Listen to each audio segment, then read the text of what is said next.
Let's get to the sermon. The parade is essential business. I selected that title because I believe in these days it is important for us to maintain, in some level, a spirit of defiance, not to succumb completely to isolation, especially even though we are distanced, but to try and through some way say, yes, life is upended, but we have the resilience to embrace what is important and what we have done in the past, as long as we are responsible in our behavior. So within the context of the restrictions in the state of Massachusetts at this stage, I want to declare the Palm Sunday parade essential business. We have to do it. It is essential for us to be fed spiritually through what is part of our tradition, and to acknowledge that and to innovate to continue to do that. It is also essential business in the sense that, as I've said, even though we're isolated, not to let go of communion and what we have in common, and to continue in whatever way, especially to seek the common good. Even though we gather in cars or vehicles, not in person together, but in family units or as an individual, it is still community. And we make the statement, yes, we are separated, distanced, but we are gathered and we are together. We are one.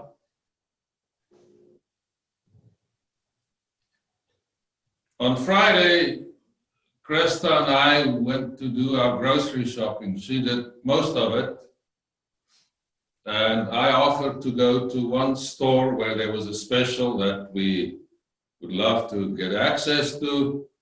So I went on my way and stood in the line, tried to go early enough so that I missed the rush hour or the great demand hour for that grocery store. And at some stage through my mask, when the masked figure doing her duty, asking me to not stand behind the line, but exactly on the line, that huge difference of the 6 inches, I burst out laughing. And that wasn't appreciated by this worker who really were just doing her duty. But what was in my mind, what came to mind when she told me to stand on that same spot, respecting the 6 inches difference that my initial position had, was that Seinfeld episode with the soup Nazi. Now, I don't know who, many of you perhaps probably watched Seinfeld, but that just flashed into my mind and I burst out laughing. And I felt sorry for the worker because she was just doing what she had to do to keep the job, which was already precarious, I think, at that stage. Another experience I had that was disturbing or sobering. Yesterday, I did my first burial in the era of the corona pandemic. And it was really strange and unsettling to stand next to the casket, the open grave, and the family scattered in a radius of 50 yards or so,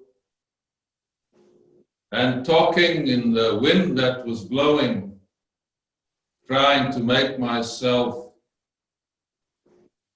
audible to all of them. But what was disturbing was to observe the children of the woman whose burial it was, the deceased, to observe her children coming from different places, from Massachusetts and from New Hampshire, and I think there was a couple from Florida as well, but to observe the difficulty of them burying their mother and not being able to physically be together, to give each other a hug or such support. Strange times and a strange Palm Sunday. But Palm Sunday, where I think as Christians we should again go to our scriptures, our sacred texts, and again live within the richness of our tradition. We read about Jesus and what is called by the translators of this passage his triumphal entry into Jerusalem. It is one of the passages that made it into all four of the Gospels. All four in some way deal with this parade or this march that Jesus had. It was very well planned from a messaging standpoint by Jesus. On the same day, just before Passover, when Jerusalem was overflowing and overcrowded with masses of people, the pilgrims coming for Passover and staying then for Pentecost, 50 days later. That was also the day when the Romans would enter into Jerusalem with their military march, displaying the might of the Roman Empire, the military might. And Jesus organized this countermarch. It is difficult for us to determine what exactly those that followed him in this march thought. I think there was probably a variety of motives present, and different groups had different perspectives on this. Some probably just joined it, so we have nothing else to do. Let's join this group of people.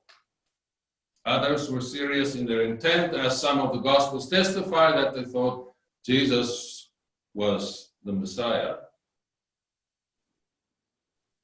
I think there was therefore, if we look at what Jesus did and what the followers did, from Jesus' side, a strong statement, a march of protest, and also from his followers' side, a celebration and an affirmation of coming together around what was important to them. There was on display certain motives and certain approaches to the reality that they lived in on that Passover time just before Jesus was crucified. The reality of the world of the Roman Empire, and Jerusalem being a city that was the center of resistance often against this occupation by the Roman Empire. They displayed certain things, gathered and affirmed certain things. And on this Palm Sunday in this nation and on this planet,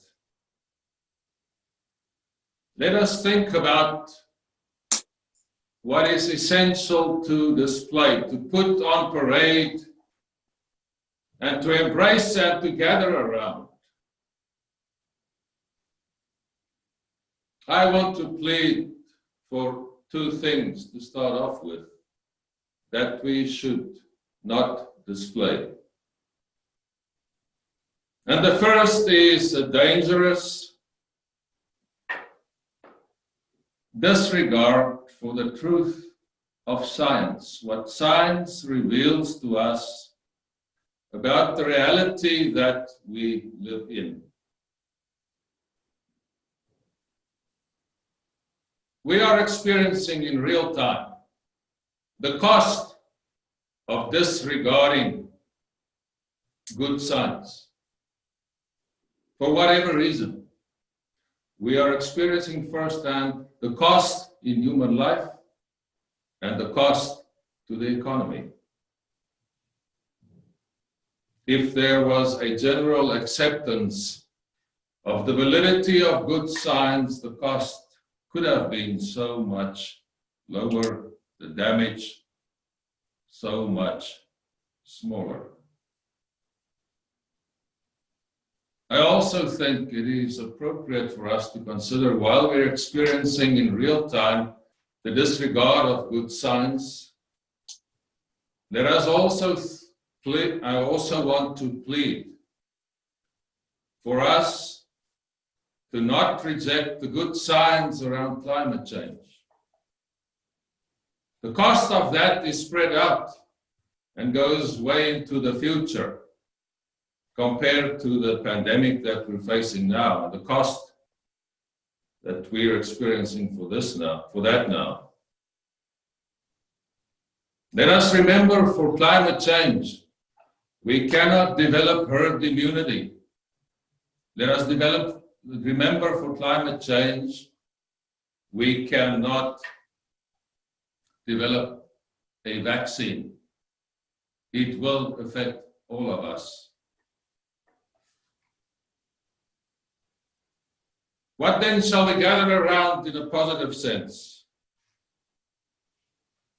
What shall we display in the parade for this Palm Sunday? I think it is essential for us to focus on the positive and what is good, and what our tradition leads us and our sacred texts lead us to embrace, that we did in the communion a few minutes ago, to live grounded in and walking in and living through God's grace and in God's love. And I think it's essential for us to make it our essential business to join the parade.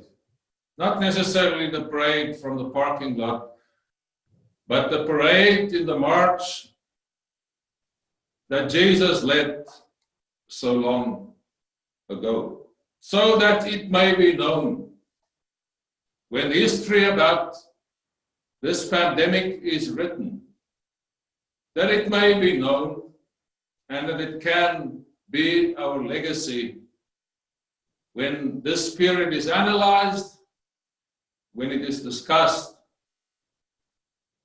when it is contemplated in the future, that God's people did not stand on the sideline, but that they gathered on what is good and what their sacred text and the love of God leads them to do.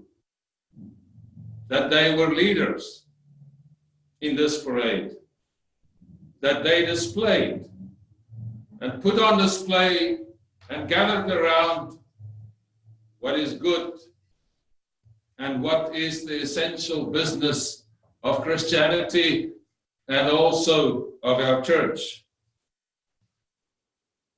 I remember when we immigrated to the US, 1998, as poor immigrants, fortunately not as poor and destitute as so many refugees, but still, you sell a house in South Africa with a currency beginning to plummet and you buy a car on this side. But it was a good time and we were grateful to be here. And one thing I remember that came to mind for some reason when I was randomly thinking about the pandemic And that was, we acquired the TV and some videos or DVDs. Can't even remember if DVDs were already then technology in use, from a thrift store. And one thing that I watched with MJ many times was that The Land Before Time, I think it was episode 3, and it was titled The Time of the Great Giving. That stuck with me for all these years, and it emerged again this time of the social distancing that we are excuse me, living through now. Cherise mentioned in her reflection many good things that we should hold on to and that we should choose. I want to elevate just 2, perhaps 3 more. And the one is that I want to emphasize kindness. Kindness towards ourselves, towards everybody. And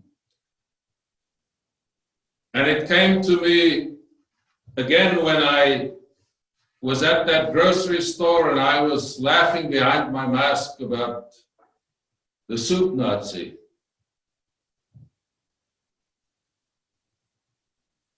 Thinking about that worker in these days, just as essential as a health worker. And I thought to myself, that was unkind of me, especially behind a mask, where there's no time to explain. Because in these days of social distancing and confining ourselves to our homes, she may not look forward to going home. She may be in danger there. She may be concerned about what is at this stage while she is telling me to stand on the line, in the line. She may be worried and greatly concerned about her children who's at home alone.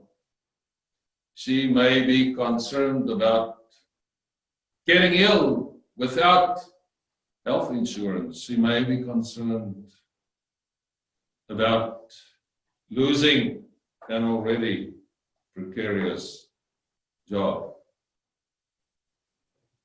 Let us make kindness something that is at the forefront of our consciousness, our conscience also. I want to mention something else. That is the ability to look beyond ourselves. Let us remember that. Because in these days, what easily happens is we tend to look beyond ourselves, but we see the other as a threat. But let us, from people walking in the parade of Palm Sunday, living in the footsteps and walking in the footsteps of Jesus, look beyond ourselves and see the other not as the enemy or the threat, but a fellow traveler in this journey into an uncertain future, but embracing through our attitude the commonality that we share and the common good that we aspire to. Back to Seinfeld. Larry Davis, who wrote that with Jerry Seinfeld, and then also his own series that I still enjoy, that Curb Your Enthusiasm. I read a quote from a columnist in one of our newspapers. The columnist normally irritates me, but I found this quote from that column that stayed with me, and I want to read it to you. She writes about Larry Davis. And now, in this plague season, Mr. David's odes to trivial pursuits are providing relief to some of us who are nostalgic for the days when we had the bandwidth to focus on trivia, when our lives weren't blighted and freighted. The time that we long for, when we had the luxury to pursue trivia and things that are not really that important.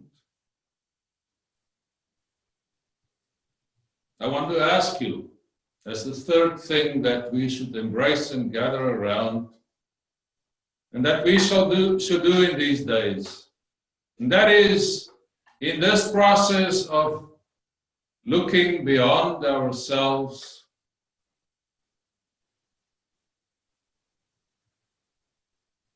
to envisage the time and the society, the communities, the church that will emerge from this, and try to imagine what we want to change about that, so that it reflects more a society that is not focused often on trivia and things that are really not that important. Often, I think, the pursuit of emptiness and the pursuit of nothing. Because as Larry David wrote, this is a show about nothing. Let us, as God's people, embrace what is good and look towards the future in and through the love of God. Let us walk in the parade on Palm Sunday, which is essential business for us, gathering on and around what the love of God and God's Spirit leads us to be and to do. It is essential business, this Palm Sunday parade, because it is the parade of walking humbly with God, of loving kindness, and of doing justice. Let us walk in that spirit, in this parade, as we enter into Holy Week towards Easter. Amen.